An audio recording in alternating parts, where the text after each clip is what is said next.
آج ایک بیان چل رہا تھا کہ جی یہ بہت بڑی غلط فہمی ہے کہ اسلام تلوار سے پھیلا ہے. میں نے کہا اے لعنتی اور مردود، یہ سب سے بڑی غلط فہمی ہوگی کوئی تجھے انسان مانے.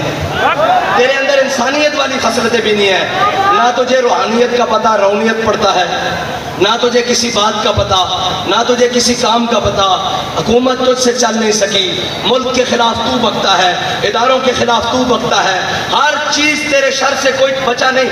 یہ ایک واحد شخص آیا ہے پاکستان میں جس کے شر سے کوئی محفوظ نہیں.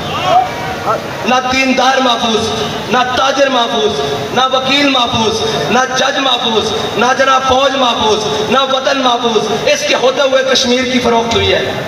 بڑی بڑی باتیں آئیں، بڑا مشکل وقت آیا، لیکن یہ لعنت کا توق اس کے گلے میں پڑا ہے کہ کشمیر فروخت ہوا ہے اور برسر عام فروخت ہوا ہے. اس نے کہا ہے، اور اس نے اپنی بڑی محفل میں کشمیر کا جھنڈا پکڑنے سے بھی انکار کیا ہوا ہے.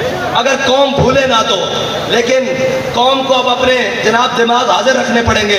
یہ نہیں کہ کوئی آگے کہے میں امریکہ کے خلاف ہوں اور میں جناب اس کے خلاف ہوں، میں آزادی کی جنگ لڑنا چاہتا ہوں اور میں یہ وہ. میں نے کہا آزادی کی جنگ تو وہ لڑے نا جس نے غلامی قبول کی ہو. اس کا مطلب ہے تو غلام تو ہے نا، یہ تو مانی بات.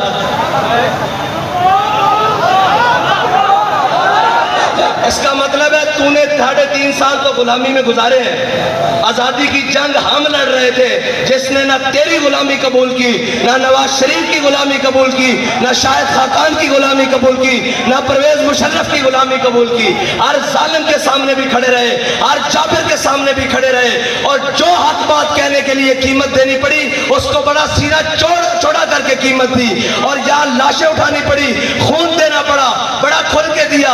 اور نہ جناب اس کے بعد اپنی بات سے پھرے ہیں، بلکہ یہ کہہ رہے ہیں کہ محفل کون و مقام سحر و شام پھرے، لے کے میں توحید صفت جام پھرے، قوم دشت میں لے کے تیرا پیام پھرے، اور تجھ کو معلوم ہے کبھی ناکام پھرے.